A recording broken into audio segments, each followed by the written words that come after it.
할렐루야. 153 저녁기도에 오신 여러분들을 주님의 이름으로 환영하고 축복합니다.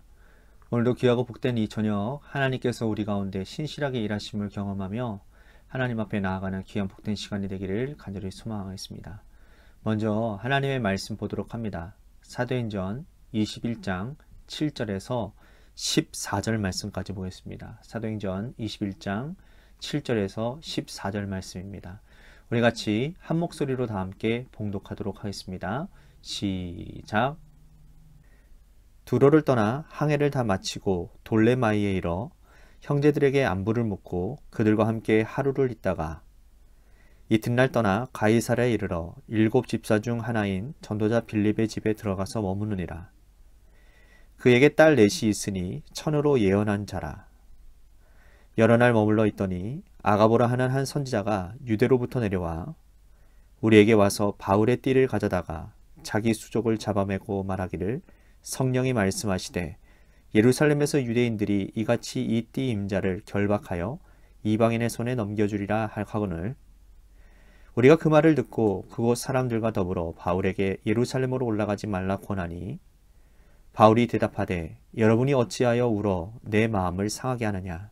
나는 주 예수의 이름을 위하여 결박당할 뿐 아니라 예루살렘에서 죽을 것도 각오하였노니라 하니 그가 권함을 받지 아니하므로 우리가 주의 뜻대로 이루어지이다 하고 그쳤노라. 아멘. 여러분들은 그 출사표라는 말을 많이 들어보셨을 것입니다.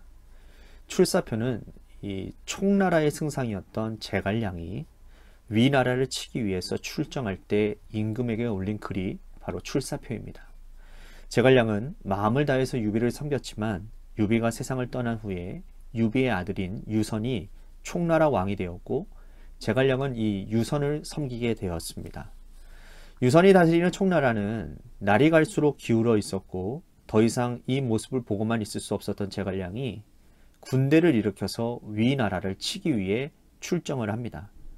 그는 죽은 임금 유비와 총나라를 얼마나 사랑했는지 마음을 담아서 잘 담아서 출사표를 써서 임금에게 바쳤어요.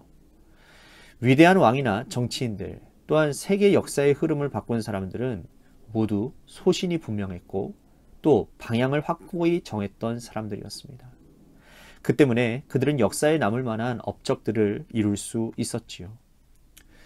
그리스도인들은 세상 사람들보다 더 분명한 방향과 또한 소신을 가지고 세상을 살아야 합니다. 오늘 말씀에서 바울은 출사표를 제시하고 있습니다. 바울은 1차, 2차, 3차 전도 여행을 성공적으로 마쳤지요. 역사상 바울 같은 사람이 없을 정도로 그는 복음에 사로잡혀 있었고 교회가 그를 파송한 것 이상으로 많은 일들을 감당해냈습니다. 에베소 사역을 마치고 그는 예루살렘으로 가겠다고 결단을 했습니다. 하지만 성령께서 여러 사람을 통해서 이 예루살렘에 가면 고난과 환난이 기다릴 것이라고 말씀하셨습니다. 그러나 가지 않을 수는 없었다라는 거죠.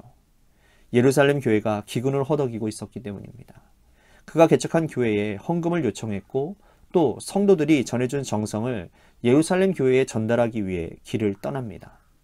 예루살렘으로 가던 그 길에 그는 밀레도에서 에베소 교회의 장로들을 불러놓고서는 자신이 교회를 얼마나 사랑으로 섬겼는지 앞으로 이 에베소 교회를 이렇게 섬겨달라고 긴 고별 설교를 남기게 됩니다.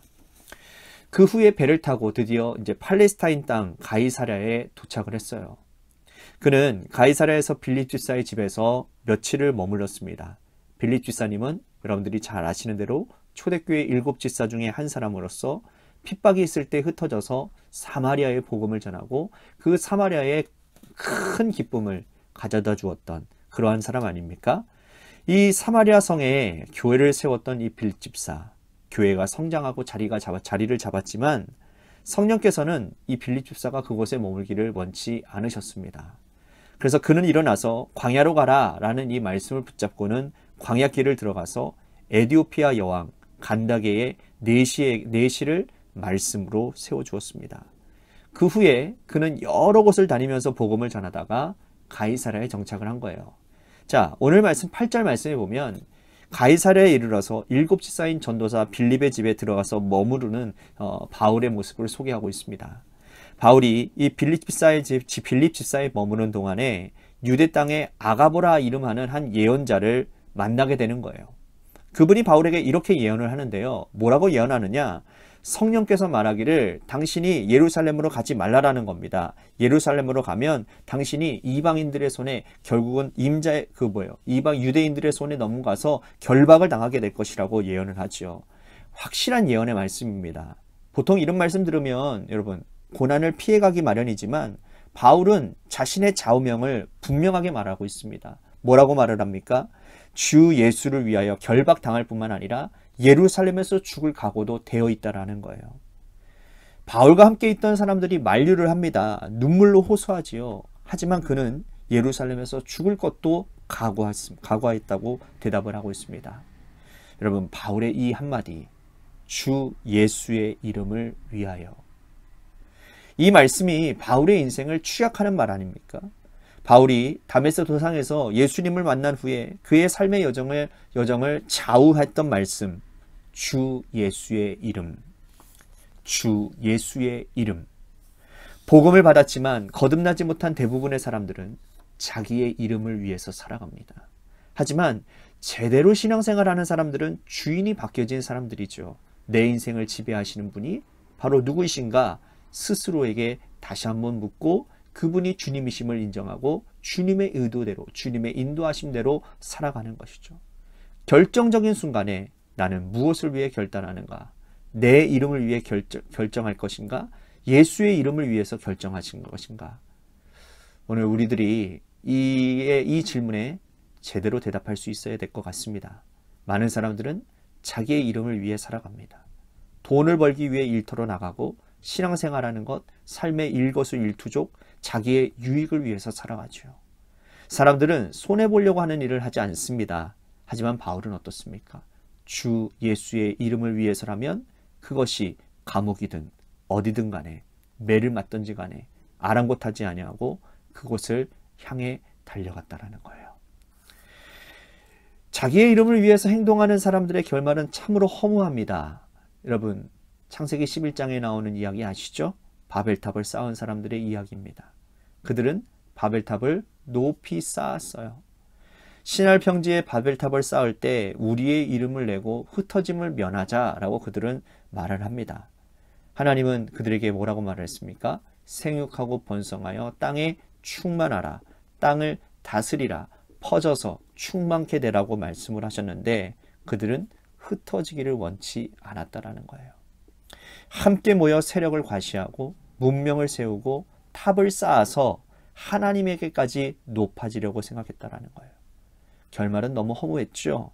하나님이 내려오셔서 그들의 언어를 혼잡하게 하셔서 그들을 결국은 흐트러질 수밖에 없게 만드셨다라는 겁니다. 하나님을 믿고 신앙생활 수십 년 하면서도 자기의 이름을 내기 위해서 믿음생활을 한다면 결말은 너무나도 허무하다고 할 수 있습니다. 교회 공동체에서 우리는 자기 이름을 지우는 훈련을 해야 되는 것입니다. 내 이름을 지우고 예수의 이름이 드러나고 내 이름 석자, 저는 두자죠. 내 이름 두자가 사라지고 하나님의 이름이 높아지고 나의 존재는 옅어지고 그리스도의 이름이 드러나면 그것은 성공한 인생이에요. 훗날 천국에 큰 상이 있을 것이라고 저는 믿습니다. 목회자든 중직이든 누구든지 간에 이름 지우는 훈련이 믿음 생활의 본질이 되어야 된다는 거예요.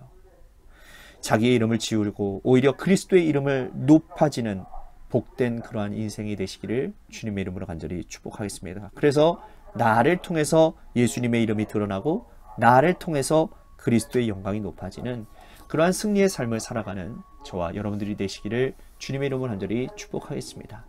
오늘 말씀 생각하면서 우리 같이 기도했으면 좋겠습니다. 나의 삶의 목적이 주님의 이름을 위한 것이 되기를 결단합니다. 나의 이름을 지우고 하나님의 이름을 높이며 살아가겠습니다. 오늘 말씀 생각하며 기도했으면 좋겠습니다. 또한 교회를 위해서 간절히 기도했으면 좋겠습니다. 우리 관악교회 오늘 긴장이 잘 마무리됐습니다. 너무나도 많은 섬김이 있어서 얼마나 감사한 일인지 모릅니다. 하나님의 교회가 이렇게 섬기는 한 사람 한 사람들로 인해서 세워져 간다라는 것 얼마나 큰 은혜입니까? 그런 은혜가 우리 교회 가운데 계속해서 일어나서 하나님의 아름다운 선한 일들이 드러나는 그런 교회가 되게 해달라고.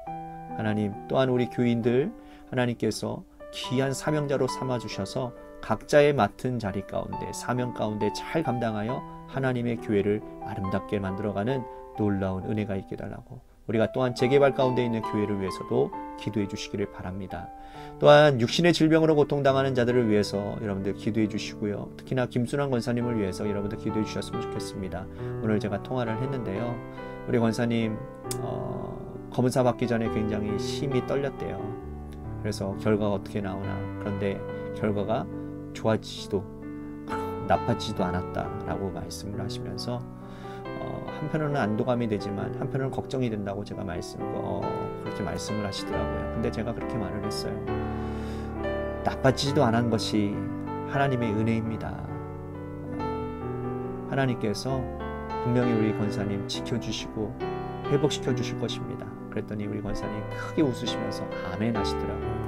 여러분, 우리 김순환 권사님의 강건함을 위해서 여러분들 기도해 주시기를 바라겠습니다. 또한 다른 분들도 좋지만 저를 위해서 좀 기도해 주시기를 바랍니다. 제가 요즘에 감기가 심하게 걸려서 컨디션이 좀 많이 좋지 않은 관계에 있습니다. 어제 또 야유회를 갔다 오고 또 진행을 하다 보니까 몸이 좀 안 좋은 점이 있어요. 그래서 여러분들의 기도, 목회자가 이렇게 시름시름 하면은 참 덕이 안 되거든요. 여러분, 저의 강건함을 위해서 기도해 주시기를 바라고요. 또한 우리 여러분들의 삶의 자리와 여러분들의 자녀들을 위해서 기도해 주시면 좋겠습니다. 이같이 시간 노래 끝날 때까지 합심하여 기도했으면 좋겠습니다. 우리 같이 함께 기도하겠습니다.